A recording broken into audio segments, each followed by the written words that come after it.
Bueno, dentro de los tipos de esquizofrenia, si bien es cierto ahora ya no se habla de subtipos de esquizofrenia, la paranoide es una de las más frecuentes y se caracteriza básicamente porque tiene presencia de muchos síntomas que se conocen como positivos, es decir, presentan generalmente alucinaciones auditivas, presentan más ideas delirantes y tienen más características que tienen que ver con este tipo como de alucinación, no las visuales, y no tienen lo que tienen otras características de la esquizofrenia, que es la alteración del comportamiento, el lentecimiento del movimiento, por lo tanto es la más frecuente y es como el estereotipo de la esquizofrenia, la paranoide, es como la esquizofrenia que la mayoría de la gente identifica.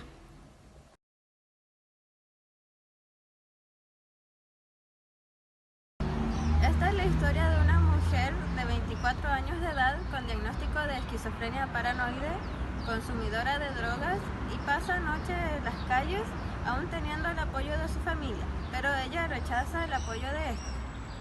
La mujer esquizofrénica tiene un hijo de 1 año, pero el padre tiene la custodia total del menor, ya que la mujer tenía muchos episodios agresivos. Por ende, la mujer dejó de tomar sus medicamentos hace 10 meses y es consumidora de drogas hace más de 5 meses. Emma, la mujer esquizofrénica, tiene alucinaciones con su hijo. Es por ello que ella siempre anda con un muñeco en sus brazos.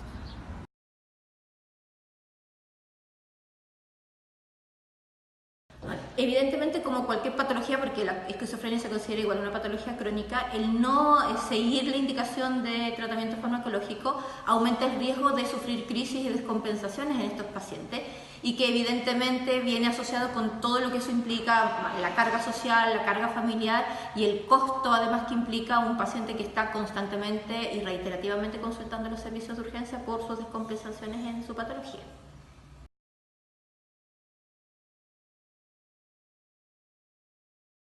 Por las mismas características de la esquizofrenia paranoide, que es, comentábamos que se caracteriza por presencia de alucinaciones visuales y por ideas delirantes, evidentemente el uso de drogas, especialmente alucinógenas o consumo de alcohol incluso, puede exacerbar esa sintomatología pensando en la fase, por ejemplo, de deprivación de consumo de drogas, que podría exacerbar la descompensación del paciente porque aumentarían las ideas delirantes y aumentarían las ideas de, incluso la ideación suicida se asocia con el consumo de sustancias en la fase deprivativa en un paciente esquizofrénico con paranoia.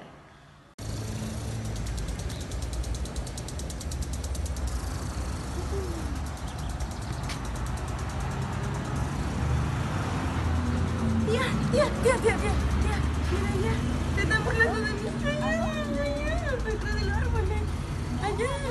Sí, quieren que mate a mi guagua, quieren que mate a mi guagua. Ay, no, mi guagua, no. Quieren que mate a mi guagua, quieren que mate a mi guagua. ¿La mato? No, no, la voy a matar. No, y si mejor me mato yo, me voy a matar. ¡Me voy a meter yo! ¡No! ¡Ya! ¡Suélteme! ¡Suélteme!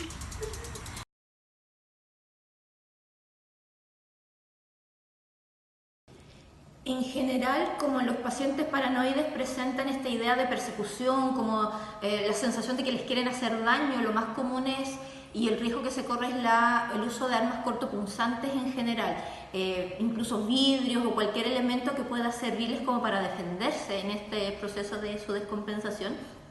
Y por eso se recomienda que estos pacientes en general no tengan acceso a este tipo de elementos, sobre todo en su fase de descompensación, y de ahí que el uso y el manejo en urgencia es en un lugar libre también de cualquier elemento que pueda ser usado para autoagredirse o agredir a los demás.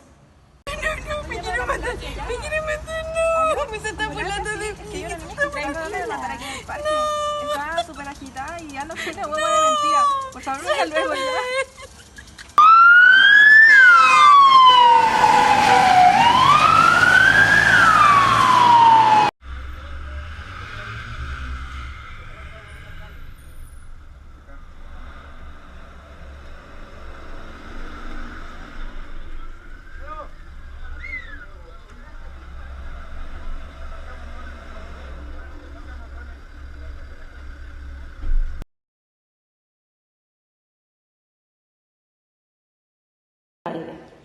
En general, hablando de un paciente descompensado, idealmente se debería partir por todos los tipos de contención. La contención, primero emocional, la contención ambiental, la contención física y la contención farmacológica.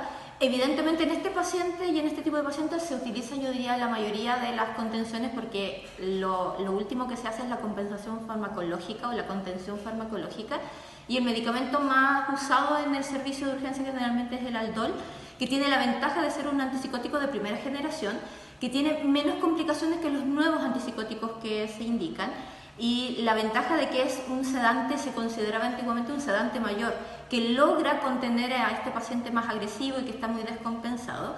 La dosis de inicio siempre es una ampolla de 5 miligramos intramuscular y se puede ir subiendo cada 30 minutos, no superando los 30 miligramos por día en un paciente que se está tratando de compensar en el servicio de urgencia.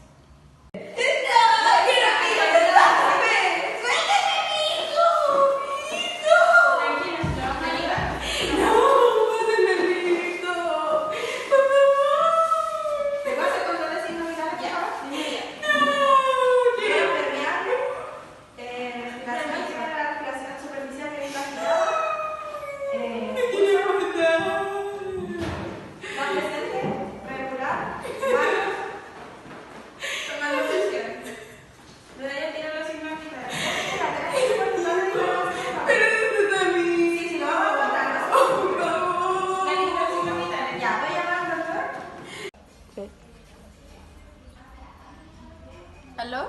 Aló, médico, habla con la enfermera de turno Camila Vargas del servicio de urgencia. Ingresó una paciente de sexo femenino de 24 años que tiene antecedentes de esquizofrenia paranoide y depresión. Al momento de ingresar está con agitación psicomotora y un intento suicida. ¿Qué sugiere usted que hagamos? Ya, entonces siga con protocolos de agitación psicomotora y yo bajo ahora. Ya, hasta luego. Hasta luego.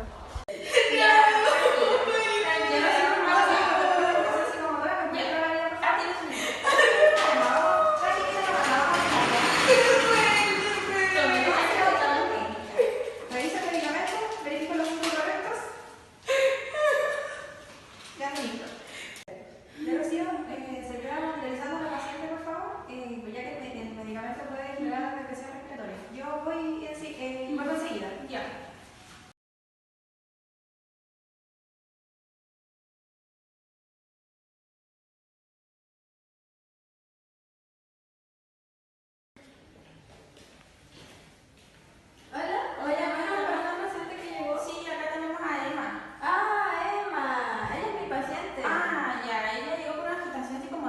Pero le hicimos contención mecánica y farmacológica ya, por eso ahora está sedada y está más tranquila. Sí, ella siempre viene. Este mes vino 5 veces por intento suicida. La sedó, entonces prepárenla y suba a piso. Ya. Ya.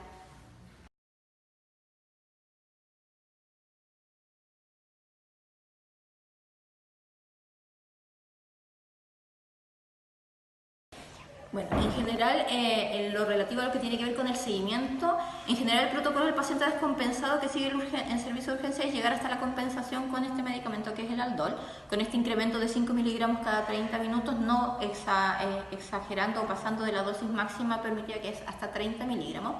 Después de ello, el paciente debiera ser derivado, en este caso, al servicio de psiquiatría para ser hospitalizado para el manejo y la contención final de este proceso. Y donde más hincapié hay que hacer es la activación de la red cuando este paciente va a ser dado de alta a su domicilio.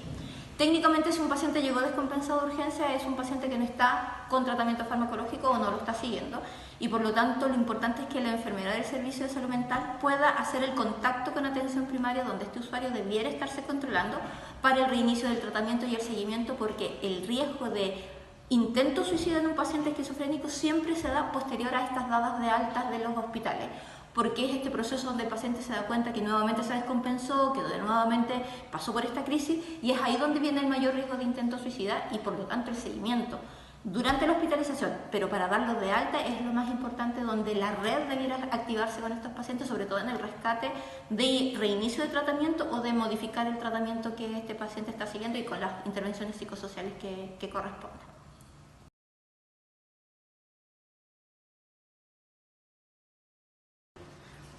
Bueno, en general yo tuve algunos pacientes esquizofrénicos. Lo que más me llamó la atención eran dos pacientes que eran pareja, que vivían en la localidad de Inca de Oro, que ambos eran esquizofrénicos. Solo uno de ellos era con presencia de paranoia. Y en sus cuadros de descompensación siempre hubo mucho riesgo de agresión porque él consideraba que ella era como una alienígena y que lo perseguía y que lo abducía, y en general las crisis que él sufría tenía que ver con esa ideación, y ella, que presentaba más bien una catatonia, siempre fue como víctima de la agresión porque ambos no se tomaban los medicamentos.